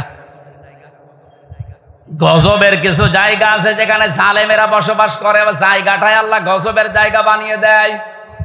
আর আমার তো মনে হচ্ছে এই দেশটায় যারা জুলুম করেছে 1734 জন মানুষ ছিল মেন দায়িত্বে। এদের অধিকাংশ বসবাসের জায়গাগুলো এখন গজবের জায়গা। আজ অনেক জালেম এখন মাঝে মাঝে কল দেয় যে হুজুর আপনি যা বলেন এর জন্য তো আমারও ভয় লাগে, আতঙ্ক লাগে, আপনি আমার নাম বলে দেন কেন? আমি তো সেরকম কিছু করি নাই। কিচ্ছু করেন নাই। আপনি নিজেই বলতেন যে হুজুর আপনার দোষ নেই, আমি জানি। তে জানেন আপনি, আপনাকে একটু যদি সাহায্য করতেন, উপরে যে কয়টা স্যার আছে আপনার যদি বলতেন যে কিচ্ছু জানেন এ বিষয়ে, আমারে তো দায়িত্ব দিয়েছেন রিমান্ডের, কিছু পাইনি, কি করব, একটু একটু নরমাল করে দেই, তাহলে আমার 3 বছর থাকা লাগে না। আপনি উপরে উপরে বলতেন আর ভেতরে যে এমন এমন কথা লাগাতেন, ওরা নিজেরা আপনারে বলতো পিটান, হুজুরে পিটান। আমি নাম আর নেই না, নামও নিচ্ছে না, কিন্তু আপনি যা করেছেন বিবেকের কাছে আপনি জিজ্ঞাসা করেন, আপনি ঘুমাতে পারবেন না। কোরআনে কারীম দিয়ে সতর্ক করা দরকার, শুধু মক্কা মদিনা না, তামাম পৃথিবী। এজন্য আলেম যারা দাবি করে, নবীর ওয়ারিস যারা, এই দাবিদার মানুষগুলোর উচিত পেছনের দিকে না তাকিয়ে কোরআন দিয়ে তামাম দুনিয়া চষে বেড়ানো। আল্লাহ এই দায়িত্ব এখন আলেমদেরকে, এই ছোট্ট গোলাম হামজাকেও দিয়েছে। আমি যেন ইখলাসের সাথে পরিপূর্ণভাবে পালন করার চেষ্টা করতে পারি, বলেন আমিন। আল্লাহ রাব্বুল আলামিন এর পরে জানিয়েছেন ওয়াতুনদিরা ইয়াউমাল জামিঈ লা রাইবা ফীহি ফারিকুন ফিল জান্নাতি ওয়া ফারিকুন ফিস সাঈর। এখানে দুইটা তথ্য আছে। এতদিন একটা ভ্রান্ত ধারণায় ছিলেন, আশা করছি ওটা মিটবে, বিশেষ করে আলেমরা। আপনারা আছেন তো? অতুনদিরা ভয় দেখাও, ইয়াউমাল জামিঈ লা রাইবা ফীহি, ওই দিন সম্পর্কে ভয় দেখাও মানুষদেরকে, যেই দিনের কোনো সন্দেহ নেই। আর আমরা সবাই এখন থেকে জানছি ওই দিনের নাম কিয়ামতের দিন। কোন দিন? এমন একটা ভয়াবহ আল্লাহ পাক তৈরি করেছেন কিয়ামতের এই দিনটাকে। রব্বুল আলামিন বলেন ওয়ালা ইয়াসআলু হামিমুন হামিমা। সেই দিন বন্ধু বন্ধুর সামনে প্রশ্ন করবে, ইউবাসসারুনাহুম, তাদেরকে যখন দৃষ্টিগোচর করা হবে এর সামনে, ওকে এই সামনাসামনি যখন মানুষ আসবে, লাউ ইয়াফতাদি মিন আযাবি ইয়াউমিযিন বিবানি, আল্লাহর কাছে নিজের সন্তান পর্যন্ত দিয়ে বলবে আল্লাহ এটা আমি দিয়ে দিলাম, আমারে মুক্তি দাও, এইটা মুক্তিপণ। এটা কি? জেলখানায় থাকাকালীন এই সাবজেক্টটা আমাকে পড়িয়েছিল এটিএম আজহার সাহেব, উনি এখনো ভেতরে আছে। আমার একবার ডাক দিয়ে বলছে, হামজা তুমি তো বিভিন্ন বই পড়ো, বাইরে তো যাবা চলে, এক কাজ করো, প্রোডাক্টিভ মুসলিম আমার কাছে আছে, এই জেলার আর সোফার হিন্দু, ও আসলেই বই কেড়ে নিয়ে চলে যায়। তোমার দ্বারা যেহেতু প্রচার হবে জাতির ভেতরে, বইটা নিয়ে যাও, এই যে এই চ্যাপ্টারগুলো পড়ে মানুষকে শোনাবা। তার ভেতরে মুক্তিপণ এইটা ছিল। ওটা যখন পড়ছিলাম আমার মনে হচ্ছে কিয়ামত আমার সামনে আল্লাহ তুলে ধরেছে। আমি দেখে দেখে বলছি কোরআনে কারীম, ইয়াওয়াদ্দুল মুজরিমু লাউ ইয়াফতাদি মিন আযাবি ইয়াউমিযিন বিবানি। এই যে কিয়ামতের সতর্কবাণী আল্লাহ শোনাতে বললেন কেন? কারণ এই ময়দানে মুক্তিপণ হিসাবে মানুষ তার সন্তানকে দিতে চাইবে। আয়াতটা পড়ার পরে আমার ওই ছোট মেয়েটার কথা মনে হচ্ছিল, ওরা আমি 7-8 মাস রেখে এসেছিলাম, এখন বয়স প্রায় 4 বছর। মাঝে মাঝে ওর কথা মনে হতো, আমি যেহেতু যোগাযোগ বিচ্ছিন্ন ছিলাম, ভেতরে কোনো যোগাযোগ ছিল না। ফাঁসির কন্ডেম সেলের ভেতরে 24 ঘন্টা তালা লাগানো, এদিকে 2.5 হাত, এদিকে 3.5 হাত, 24 ঘন্টা মনে হতো জিন্দা কবরে বসে আছি। যখন এই বইটা পেয়ে আয়াতটা মিলাচ্ছিলাম, আল্লাহ কিয়ামতে কি এমন তৈরি করবা যে আমার ওই ফারিহাকেও তোমারে আমার দিয়ে দেওয়া লাগবে, যে আল্লাহ মুক্তিপণ দিলাম, না এটা আমার বিশ্বাস হচ্ছে না। কি এমন সালসালা অবস্থা পয়দা হবে আপনি নিজের সাথে এবার মিলান তো, যে আমার মতো হামজা, আমার সবচাইতে প্রিয় যেটা আল্লাহ রসুলের পরে আমার মা বাবার চাইতেও আমার কাছে প্রিয় এই ফারিহা, পরে পর্যন্ত বলা লাগবে আল্লাহ একেও দিয়ে দিলাম, তুমি আমারে বাঁচাও। আল্লাহ এতটুকু শেষ করেননি। আপনি কথা শুনতে যেমন সহজ মনে হচ্ছে, বাস্তবে কি প্র্যাকটিক্যাল লাইফে এত সহজ হবে এটা? সব চাইতে আমি বললাম আল্লাহ রসুলের পরে আমি পৃথিবীতে সব চাইতে বেশি ভালোবাসি আমার ছোট মেয়েটাকে। বড়টার প্রতি অত মহব্বত এখন আর নেই, ছোটটার প্রতি যত বেশি। অথচ আল্লাহ বলেন বিবানি তোর এই ফারিহাকেও বলবি যে আল্লাহ দিয়ে দিলাম, তুমি আমারে বাঁচাও, এর যা করবা করো। বাস্তবে আপনি দেখেননি এই বন্যায় কত মানুষ ভেসে যাচ্ছে, অথচ নিজের 2 মাস 5 মাস 1 বছরের বাচ্চাকে বুকের উপরে নিয়ে নিজে ভাসতে ভাসতে মরে গেছে। বাচ্চা বেশি আছে, এই কথা বলছেন না কেন? এত বড় কঠিন বন্যায় নিজের জীবন দিয়ে দিল, তাও বাচ্চাকে বাঁচিয়ে রেখেছে তক্তা হয়ে। আর আল্লাহ বলেন না, এমন অবস্থা করব তোর ওই ফারিহাকে বলবে আল্লাহ তুমি তাড়াতাড়ি এরে নাও, আমারে বাঁচাও। অসাহিবাতিহি ওয়া আখি, সাহেব শব্দের 2টা অর্থ হয়, 1 নম্বরে স্ত্রী, 2 নম্বরে বন্ধু বান্ধব। ওয়া আখিহি, এবং তার ভাই। এই ভাই মানে শুধু আপন ভাই না, এ ভাই মানে দলীয় ভাই আছে। দলীয় ভাই দেশে নেই? এক কথা বলেন না কেন? বড় ভাই আছে, মেজ ভাই আছে, ছোট ভাই আছে। ঘর বানাতে যাবেন, একদল এসে বলবে বড় ভাই পাঠিয়েছে। না এই রাজশাহী নওগাঁ এসব নেই? আমার কোস্টিয়াম এটা ছিল, আমি যখন বাড়ি আরম্ভ করছিলাম ওই 19 সালে, একদল এসে বলছে বড় ভাই পাঠিয়েছে, মিষ্টি খেতে দেন, দিলাম। কিছুদিন পরে এসে বলছে ছোট ভাই পাঠিয়েছে, মিষ্টি খেতে দেন। ভাই কত তোমাদের? আল্লাহ বলেন কি আমাদের ওই কঠিন দিনে যেটা সম্পর্কে সতর্ক করতে বলছি নবী, ওই দিন সে তার এই ভাইকে পর্যন্ত যত রকমের ভাই বলবে আল্লাহ দিয়ে দিলাম, এদেরকে নেন, আমারে বাঁচান।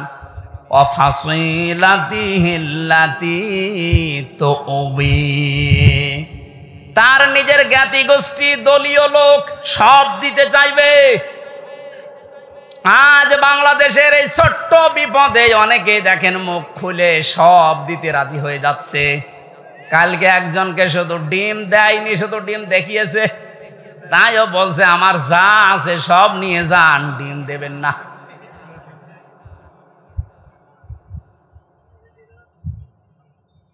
বাংলার মুসলমানেরা এত কিছু শুরুই করেনি, আপনি এতটুকুতে উল্টা পাল্টা মন্তব্য করছেন, এতটুকুতে আপনার মায়া উতলিয়ে পড়ে। ব্যারিস্টার আরমানের স্ত্রীর কাছে আপনি দাঁড়ান তো, কি জবাব দিতে পারেন দেখি? পারবেন? পারবেন না। আর সুশীল সমাজের নামে আপনি এত বড় বড় কথা, এত সুন্দর কথা বের হচ্ছে মুখে। যেদিন আমার মাথায় দড়ি দিয়ে, পায়ে ডান্ডা বেড়ি লাগিয়ে, হাতের ভেতরে হ্যান্ডকাপ দিয়ে, কালো কাপড় দিয়ে চোখ বেঁধে টেনে নিয়ে যাচ্ছিল গরুর মতো, কোথায় ছিলেন আপনি সেদিন? ভণ্ডামি করা জায়গা পান না। মানবতার প্রকাশ্য শত্রু যেই কয়েকজন এখন উল্টা পাল্টা কাজের কারণে জনগণের রোষানলে পড়ছে, আপনি কি মনে করছেন এগুলো আল্লাহর ওলি?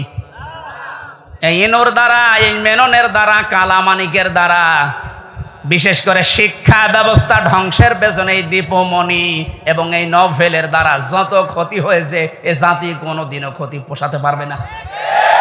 আপনি দেখেছিলেন কত নিচে নেমেছে শিক্ষা ব্যবস্থা, একেবারে নিচে নেমে গেছে এই মুসলমানের দেশ, 96% মুসলমান আমরা। অথচ ইসলাম ধর্ম পড়াচ্ছে দেখলাম একজন হিন্দু। কোথায় নেমেছেন আপনি? এরপর আপনার মায়া লাগে, টুকরা টুকরা করলেও গায়ের ঝাল মেটে না। কারণ আমারে শুধু ধ্বংস করেন, আমার পুরা প্রজন্ম ধ্বংস করে দিয়েছে। আল্লাহ দয়া করে হাত দিয়ে বাঁচিয়েছে, নয়তো আমরা ধ্বংস তো হয়ে গিয়েছিলাম। 96% মুসলমানের দেশে যদি একটা হিন্দু ইসলাম ধর্ম বই পড়ায়, তো কোথায় আছে আপনি শিক্ষা ব্যবস্থা বলেন?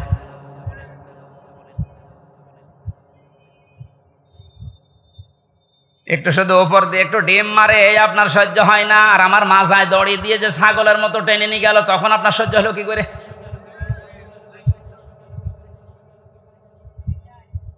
রব্বুল আলামিন বলেন এই যে যত জ্ঞাতি গোষ্ঠী ছিল, দলের লোক ছিল, এ সব কিছুকে বলবে আল্লাহ দিয়ে দিলাম, নেন, আমারে আপনি মুক্তি দেন। আল্লাহ বলেন এতটুকুই শেষ করেনি, অমাং ফিল আরদি জামিআ, ওর দুনিয়ায় যত সম্পদ ছিল সব ও দিতে চাইবে। সুম্মা ইউনজি, এরপরও বলবে আল্লাহ তুমি আমাকে বাঁচাও বাঁচাও বাঁচাও, এই আওয়াজটা হবে। তাফসিরে 3 বারে আওয়াজ দেওয়ার পরে আল্লাহ বলেন কাল্লা, কখনো না। ইন্নাহা লাযা, ও নওগাঁবাসী, শুধু ওয়াজ শোনার জন্য শুনছেন, আমি বলার জন্য বলছি তা না, এটা মিলান। এতগুলো কথা বলতে বলতে আল্লাহ কেমন কঠিন ধমক দিলেন দেখেন। ও তার নিজের সন্তান, স্ত্রী, বন্ধু বান্ধব, ভাই, দলের লোক, গোষ্ঠীর লোক, দুনিয়ার সব সম্পদ দিতে রাজি আছে, যে শুধু মুক্তিপণ হিসাবে দিলাম, আমাকে মুক্তি দেন। আল্লাহ ধমক দিয়ে বলবেন কাল্লা, কখনোই না। ইন্নাহা লাযা, তোকে আমি লাজাই দেব। এখানে একটা শিক্ষা পাবেন, শুনতেছেন? শিক্ষাটা কি? ইন্নাহা লাযা, তোকে আমি লাজাই দেব। লাজা কি? জাহান্নামের একটা দরজার নাম। যে 7টা দরজা আল্লাহ বানিয়েছেন জাহান্নামের, হুতামা, হাবিয়া, জাহিম, জাহান্নাম, সাকার। এই যে লাজা, এটা একটা ভয়ঙ্কর দরজা। আল্লাহ বলেন নাজ্জাআতাল লিশ-শাওয়া, এ দরজা দিয়ে প্রবেশ করার সঙ্গে সঙ্গে মানুষের চামড়া খসে পড়ে যাবে।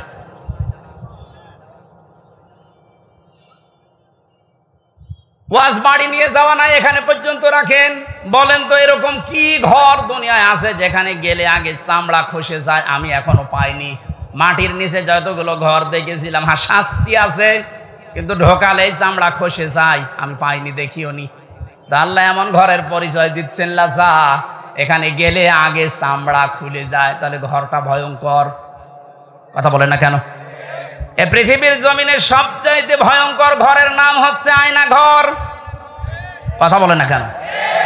আর আল্লাহ বলেন লাজা এত ভয়ঙ্কর, এখানে গেলে আগে চামড়া খসে পুরা চামড়াহীন হয়ে যাবে। নাজ্জাআতাল লিশ-শাওয়া, কাদেরকে ঘরের ভেতরে দেব চামড়া খসাতে জানো? দেখেন তো আপনার মেলে কিনা। তাদউ মান আদবারা ওয়া তাওয়াল্লা, এই ঘরের দরজা নাম ধরে ধরে তাদেরকে শুধু ডাকতে থাকবে যারা ইসলামের কথা শোনার পরে, সঠিক কথাগুলো শোনার পরে মুখ ফিরিয়ে নিত, এবার টান করে অহংকার করে চলে যেত। আমার মনে হয় বাংলাদেশে এখন এই চরিত্রের মানুষ আছে। চোখে আঙ্গুল দিয়ে দেখিয়ে দে যে এটা সঠিক পথ, কোরআনের পথ। আল্লাহর নাম নিয়ে বলা হয়, রসুলের হাদিস দিয়ে বলা হয়, এরপরও এবার টান করে মুখ ফিরিয়ে অহংকার করে চলে যাচ্ছেন।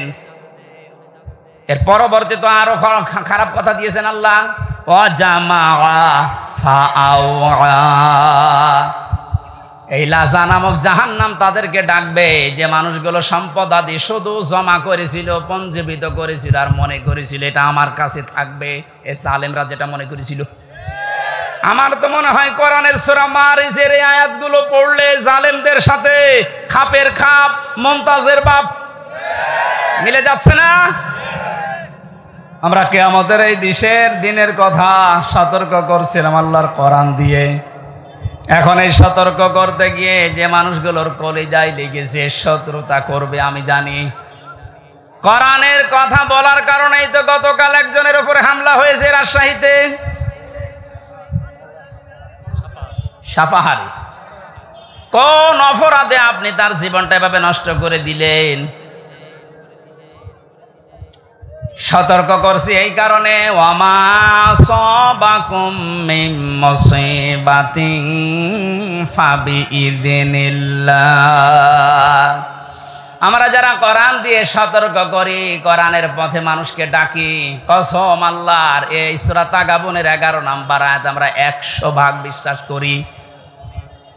কান খাড়া করে শোনেন, এই পৃথিবীর জালেম এবং মুনাফিকেরা আপনারা যতই ষড়যন্ত্র করেন, আমরা বিশ্বাস করে নিয়েছি যে মুসিবত, যে বিপদ আপদ, এগুলো সব আল্লাহ আগেই লিখে রেখেছেন। এই কারণে আসতেছে। যেহেতু দুনিয়া আমাদের শেষ না, আমাদের আরেকটা টার্গেট আছে, আখিরাত। কি বললাম? ইয়াউমা ইয়াজমাউকুম লিয়াউমিল জামি'i যালিকা ইয়াউমুত তাগাবুন। আল্লাহ পাক বলেন এরপরে যে জগৎ শুরু হবে কিয়ামতের, এই জগতে আসল হার জিত আরম্ভ হবে।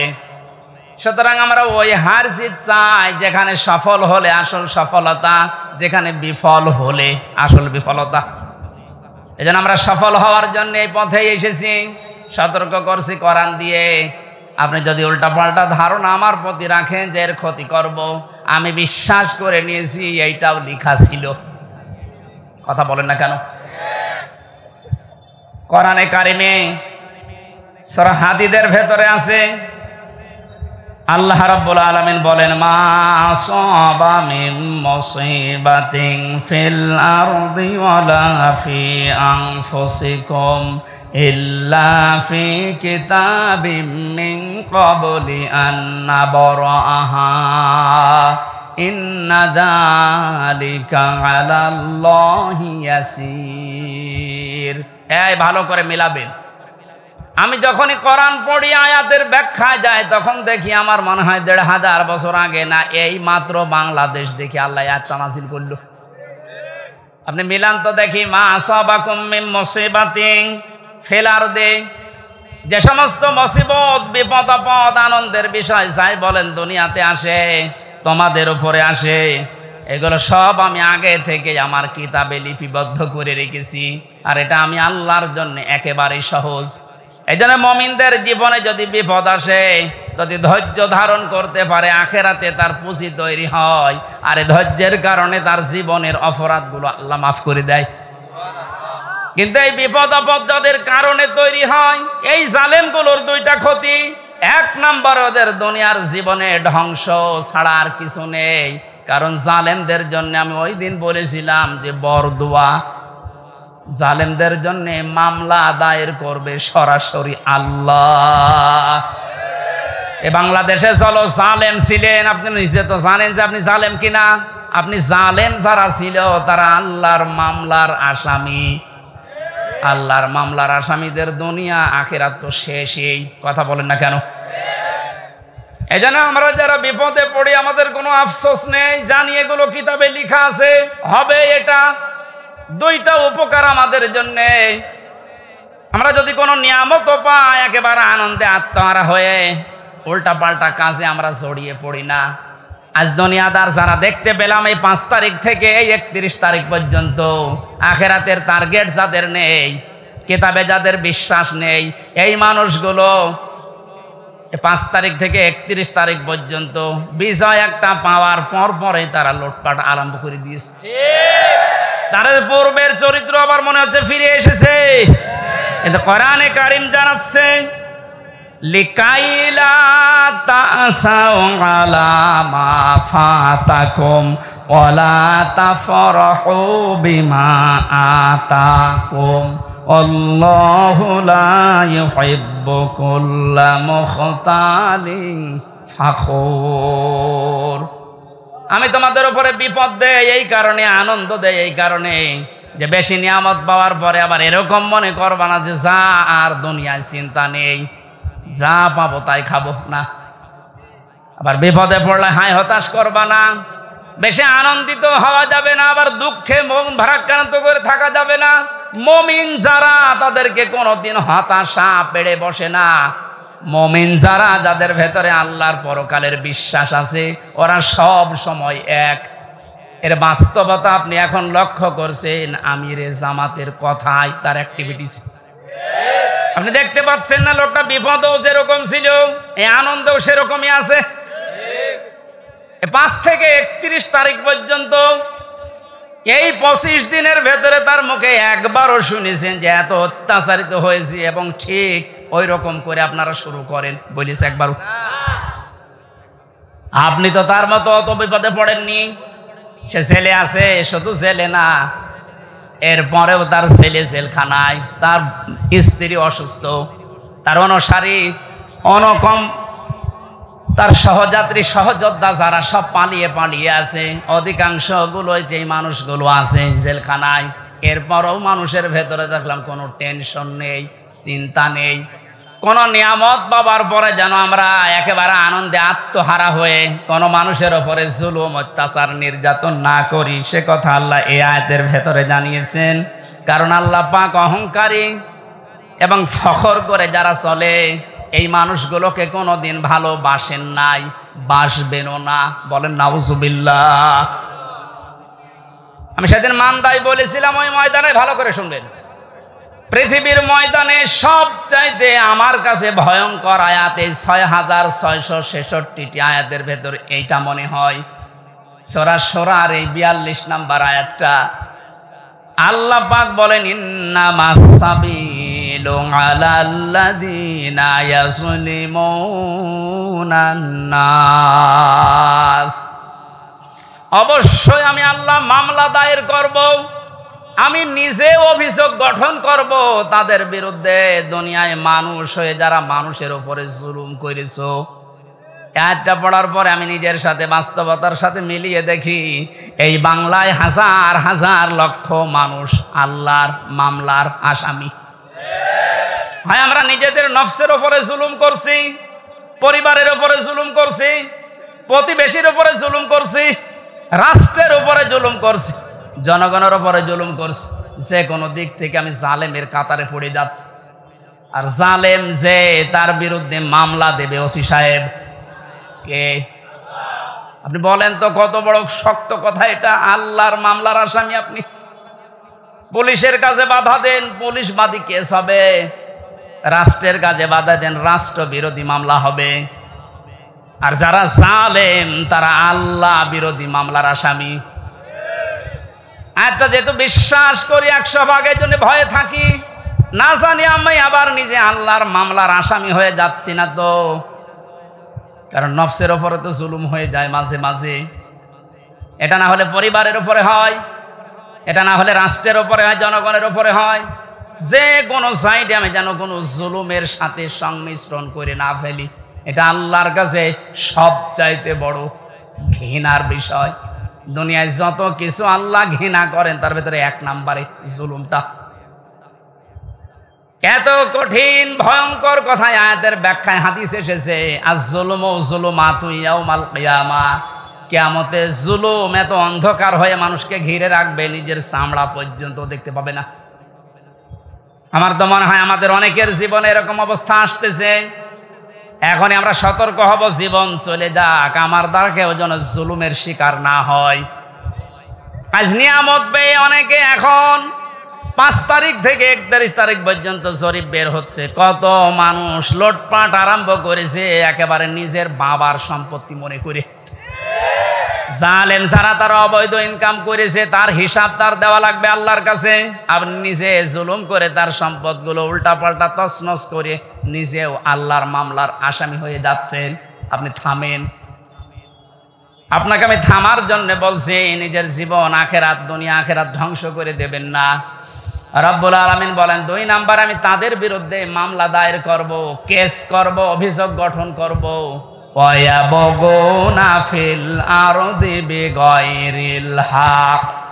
এই পৃথিবী শান্ত হয়ে যাওয়ার পরে যারা অশান্তি করার জন্য মাঝে মাঝে এই দুনিয়া বিশৃঙ্খল পরিবেশ তৈরি করার জন্য চেষ্টা চালায়। কথা বুঝতেছেন? দুনিয়া শান্ত হয়ে যাওয়ার পরে যেন অশান্ত করার জন্য চেষ্টা চালাবেন না। আলাহুম আযাবুন আলীম, তাদের জন্য যন্ত্রণাদায়ক শাস্তি আমি এই দুনিয়ায় আর মরণের পরে রেডি করে রাখলাম। তার মানে শাস্তি রেডি আছে। এই 2টা অপরাধে আমরা যেন না জড়িয়ে পড়ি। আল্লাহ বলেন আমিন। কোরআনে কারিমের আয়াত দিয়ে যে সতর্ক বাণী আল্লাহ উচ্চারণ করেছিলেন যে কিয়ামতের এই দৃশ্যের কথা আপনি মানুষদেরকে শোনাবেন, যাদের ভেতরে জবাব দিতে হবে এই টেন্ডেন্সি আছে, হে নবী আপনি দেখবেন এই মানুষগুলো এমনিতেই পরিবর্তন হয়ে যাচ্ছে। আর যাদের ভেতরে বিশ্বাস নেই যে না,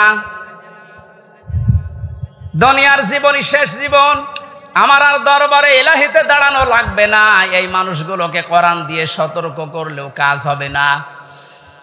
ফাযাক্কির বিল কুরআনি মান ইয়াখাফু ওয়াঈদ। So admonish and or by the Holy Quran, him who frees my threat. আল্লাহ বলেন নবী আপনি কোরআন দিয়ে তো এই মানুষগুলোকে সতর্ক করতে পারেন, তারা আপনার বাণী শোনার পরে সতর্ক হবে, ভীত সন্তুষ্ট হয়ে যাবে, যারা আল্লাহর ধমকের ভয় করে। কার ধমক? বলেন বলেন। পুলিশের ধমক খেলে আপনার জীবনে ভয়ে কাঁপাকাঁপি করেন। পুলিশকে যিনি বানিয়েছেন আমার আল্লাহ, উনি নিজে বলছেন আমি ধমক দেব। আল্লাহর ধমক যে কত কঠিন, কত ভয়ঙ্কর, সূরা ইয়াসিনের ভেতরে ব্যাখ্যায় আছে। আমরা আবার আল্লাহর ধমকের উপযুক্ত হয়ে যাচ্ছি না তো? আমাদের জীবন এখনই থামানো লাগবে। এমন এমন কোনো কাজে আঞ্জাম দেওয়া যাবে না যে আমরা আবার আল্লাহর মামলার আসামি হয়ে যাচ্ছি, আল্লাহর ধমকের উপযুক্ত হয়ে যাচ্ছি। আল্লাহ যেন এরকম ধমক সূচক কিছু আমাদেরকে না বলেন, এই রকম জীবন গঠন করা দরকার। বলেন আমিন। রব্বুল আলামিন জানিয়েছেন সতর্কবাণীগুলো উচ্চারণ করার পর ওই দিবস সম্পর্কে মানুষদেরকে আপনি ভয় দেখাবেন, যেই দিবসে তার মা বাবা, স্ত্রী, পুত্র, আত্মীয় স্বজন কোনো কিছু কাজে আসবে না। আর ওই দিবস সম্পর্কে কোনো সন্দেহ, সংশয় এর অবকাশও নেই। সে দিবসের নাম কিয়ামত। কোন দিবস? এই কিয়ামতের জবাব দিতে হবে। এই টেন্ডেন্সি যতদিনে জাতির ভেতরে পয়দা না হবে, পুলিশ বলেন, র্যাব বলেন, আরবি বলেন, কোনো বাহিনী দিয়ে অপরাধ মুক্ত করা সম্ভব না। মক্কার ওই মানুষগুলো, ওদেরকে পরিবর্তন করার জন্য নবীজি এটা অ্যাপ্লাই করেছিলেন। যারা চুরি করতো, ডাকাতি করতো, নারীর ইজ্জতের জম ছিল, ওই মানুষগুলোকে যখন বোঝাতে পেরেছিলেন আর একটা কিন্তু জগৎ আছে, দাঁড়াতে হবে। হযরত ওমরের মতো এরকম ভয়ঙ্কর মানুষ, এই মানুষটার জীবন এত পরিবর্তন হয়ে গেছে, 24 ঘন্টায় তিনি আতঙ্কে থাকতেন, আল্লাহ আমি তোমার সামনে দাঁড়াতে পারবো তো? রাষ্ট্রের সর্বোচ্চ দায়িত্বে ছিলেন হযরত আবু বকর। আজ এই যে 1600 মানুষ, 28 জন মানুষ দায়িত্বে ছিল, আমি হাদিসটার সাথে মাঝে মাঝে মিলাতাম। আল্লাহ, ওনার সন্তান আব্দুল্লাহ একদিন পায়েস খেতে চেয়েছিল। স্ত্রী ডাক দিয়ে বলছে, স্বামী আপনি তো দেশের দায়িত্বে আছেন, যে টাকা পয়সা নিয়ে আসেন এর দ্বারা আজকে পায়েস তৈরি করা সম্ভব না। আপনি এক কাজ করেন, বাইতুল মালে যিনি আছেন অর্থমন্ত্রীর দায়িত্বে, তারে বলেন আগামী মাসের বেতনটা যেন আমাদেরকে দিয়ে দেয়। উনি বললেন ঠিক আছে দেখি। অর্থমন্ত্রীর কাছে বাইতুল মালে যিনি খাজানচিতে আছে বললেন আগামী মাসের যে বেতন পায়, মনে করেন 1200 দিরহাম, আমার আপনি দিয়ে দেন, আগামী মাসে আমার আর দেওয়া লাগবে না। অর্থমন্ত্রী ওই রকম ছিলেন, ডাক দিয়ে বলে প্রধানমন্ত্রী আপনি যে আগামী 1 মাস বাঁচবেন এইটা একটা লিখিত দেন। আমাদের দেশে যারা দায়িত্ব ছিল, এটা কি যিনি দায়িত্ব ছিল প্রধান, তাকে বলার ক্ষমতা ছিল? এইরকম বলার ক্ষমতা যখন তৈরি হবে তখন সবাই আমরা এক হয়ে যাব। ওই রকম একটা দেশ চাই যে সবাই থাকবে জবাবদিহির ভেতরে। মানে যেই বলেছে অর্থমন্ত্রী যে আপনি 1 মাসের বেতন নিতে চান অগ্রিম, লিখে দেন যে আপনি 1 মাস বাঁচবেন, তারপরে বেতন দেব। মানে বলছে ঠিক আছে, বেতন লাগবে না। স্ত্রীর কাছে গিয়ে বলছে, স্ত্রী হবে না, আমার এই শর্ত দিয়েছে, কিন্তু আমার তো কোনো গ্যারান্টি নেই। স্ত্রী আর কথা জবাব দিতে পারে নাই। 15 দিন পর পায়েস রান্না করে দুপুর বেলা দিয়েছে, মানে খাওয়া বন্ধ করে দিলেন। ডাক দিয়ে বলেন স্ত্রী দাঁড়াও, আমি তো আগাম বেতন নিয়ে আসি নাই, যা প্রতি মাসে মাসে দেয় ওইটাই দিয়েছি, কোথায় পেলে? স্ত্রী উম্মে রোমানা ডাক দিয়ে বলে স্বামী আমার, আপনাকে আমি বলেছিলাম আপনি পারেন নাই, কিন্তু আপনার উপর আমার কোনো রাগ নেই। যেই টাকা আপনি আমাকে হাত খরচের জন্য দেন প্রতি মাসে মাসে, ওখান থেকে আমি 1 মুঠা করে চাল, আটা যাই বলেন তুলে রাখতাম। 15 দিনে প্রায় 2 কেজি হয়ে গেছে। এটা আমি পাশের বাড়িতে বিক্রি করে এই পায়েস রান্না করেছি। হযরতে আবু বকর সিদ্দিক সন্তান আব্দুল্লাহ খাবার খাচ্ছিলেন। আব্দুল্লাহকে ডাক দিয়ে বললেন তাড়াতাড়ি খেয়ে শেষ করো। ছেলেটার হাত ধরে নিয়ে গেলেন বাইতুল মালে। অর্থ মন্ত্রণালয়ের দায়িত্বে যিনি আছেন খাজানচি অর্থমন্ত্রী বললেন ভাই, আগামী মাস থেকে অন্তত 1200 টাকার জায়গায় আমার 1000 টাকা করে বেতন দেবেন। কারণ আমি যা দেখলাম 1000 টাকা হলো আমার সংসার চলে যাচ্ছে। ওই 200 টাকা থাকলে আমার জনগণের কাজ হবে। কি টেন্ডেন্সি তৈরি করেছিলেন তারা বলেন তো? তারাও তো আমার মতোই মানুষ ছিল, আমরা পারি না কেন? এই যে জবাব দিতে হবে আমার মালিকের সামনে দাঁড়িয়ে, এটা যতক্ষণ পর্যন্ত 100 ভাগ আপনি বিশ্বাস না করবেন, আপনার দাড়ি লম্বা হতে পারে দরবেশের মতো, আপনার জুব্বা লম্বা হতে পারে, 14 বার হজ করতে পারেন, কিন্তু আপনার জীবন পরিবর্তন হবে না। আপনার জীবনকে আপনি পরিচ্ছন্ন করতে পারবেন না। নওগাঁবাসী, আমি আমার ঈমান থেকে কথা বলছি, যতটুকু আমি মানতে পারবো বলে বিশ্বাস করি আমি ততটুকুই বলছি। আমরা যেন এই রকম চরিত্র অর্জন করতে পারি কোরআন কেন্দ্রিক, বলেন আমিন। ফারিকুম ফিল জান্নাতি ওয়া ফারিকুম ফিস সাঈর। সর্বশেষ আল্লাহ যখন শেষ করে দেবেন বিচার আচার, এক দলকে জাহান্নামে পাঠিয়ে দেবেন, এক দলকে জান্নাতে পাঠিয়ে দেবেন, এইটাই ফাইনাল, এই শেষ। আমরা যেন যে কোনো এক দলে যেতে পারি তা না। এই যে ফারিকুম ফিল জান্নাহ, আল্লাহর বানানো যে বাগান জান্নাত, এইটাই আমার জীবনের আসল টার্গেট বানানো দরকার। এখানে না যাওয়া পর্যন্ত আমার কোনো বিশ্রাম নেই, কারণ আসল জীবনের সফলতা কিন্তু এই বাগানটা। ফামান যুহজিহা আনিন নার ওয়া উদখিলাল জান্নাতা ফাকাদ ফাজ। আল্লাহ বলেন ওই লোকটার জীবন তো সফল, যাকে বিচার আচার করার পরে আমি আল্লাহ জাহান্নাম থেকে মুক্তি দিয়ে জান্নাতি বলে ঘোষণা দিয়ে দেব, এই লোকটা সফল। সুতরাং ওই জায়গায় পৌঁছানোর আগে আমাদের জীবনের আসল ফাইনাল খেলা নেই, ওইটাই আসল ফাইনাল খেলা, চূড়ান্ত ওই খেলায় যেন আমরা জিততে পারি। আমাল হায়াতুদ দুনিয়া ইল্লা মাতাউল গুরুর। পৃথিবীর মানুষ বারবার বলছি, শোনো, দুনিয়ার জীবনটা কিন্তু খেলাধুলা, রং তামাশা।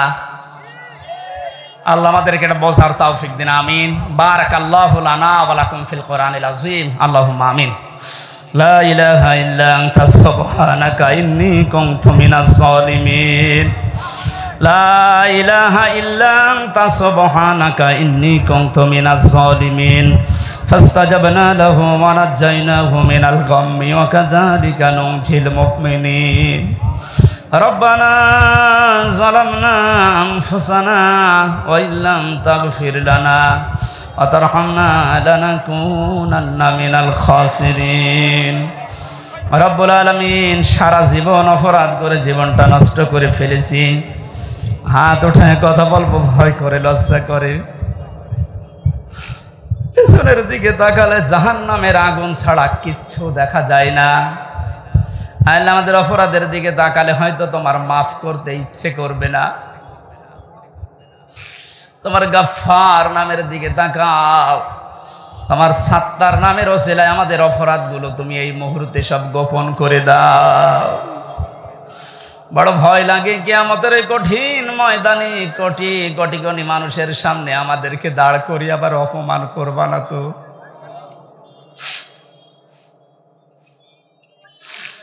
মাথা নিচু করেন, চক্ষু বন্ধ করেন। আল্লাহ আদালতে দাঁড়িয়ে 25-30 জন মানুষের সামনে লজ্জাবোধ করত নিজেকে, তারপর অপরাধ না করার কারণে, অপরাধ না করেও দুনিয়ার মানুষের আদালতে মাত্র 25-30-40 জন মানুষের সামনে নিজেকে বড় অসহায়, ঘৃণিত, লজ্জিত মনে হতো। কিয়ামত 100 ভাগ আমরা বিশ্বাস করি দাঁড়াতে হবে তোমার সামনে, কোটি কোটি মানুষের সামনে। আল্লাহ, আমাদের অপরাধের ফেরেশতা তুলে ধরে দেন, অপমান করো না। তোমার ওই সাত্তার নামের খাতিরে আল্লাহ সবার অপরাধগুলো তুমি গোপন করে দাও। এ মাহফিলের আয়োজন করতে গিয়ে যারা শ্রম দিয়েছে, এদের শ্রমগুলো কোরআনের ইজ্জতে মঞ্জুর করো। আল্লাহ তাআলা মা বোনদেরকে মঞ্জুর করো, তাদের রোগ শোক থেকে বাঁচাও। আল্লাহ তাআলা কিছু দুষ্ট মানুষের জন্য আজ প্রশাসনের, বিশেষ করে পুলিশ ভাইদের ওপরে অনেক মানুষের রাগ এখনো যায়নি। যে দুষ্ট মানুষগুলোর কারণে এই মানুষগুলোর উপরে এখনো মানুষের ধারণা খারাপ হয়ে আছে। আল্লাহ দুষ্ট মানুষদেরকে তুমি শাস্তিতে নিয়ে যাও। বাংলার প্রশাসন যারা আল্লাহ স্বাভাবিক অবস্থায় আবার ফিরিয়ে দাও। নিজেদের মা বাবা আত্মীয় স্বজন স্ত্রী পুত্র ছেড়ে দিয়ে যারা বাংলার বিভিন্ন প্রান্তে দেশ এবং দশের দায়িত্ব পালন করে, এদের পুরা দায়িত্বটা তুমি ইবাদত হিসাবে কবুল করে নাও। আমাদের সবার শরীরকে তুমি সুস্থ রাখো, নিরাপদে রাখো। যত রকমের ষড়যন্ত্র সব তুমি নস্যাৎ করে দাও। আগামীর এই বাংলাদেশে তোমার আইন দিয়ে চলছে, এটি দেখার পরে মরণ তুমি আমাদেরকে দিও আল্লাহ। বারাকাল্লাহু লানা ওয়া লাকুম ফিল কুরআনিল আযীম। আলহামদুলিল্লাহি রাব্বিল আলামিন।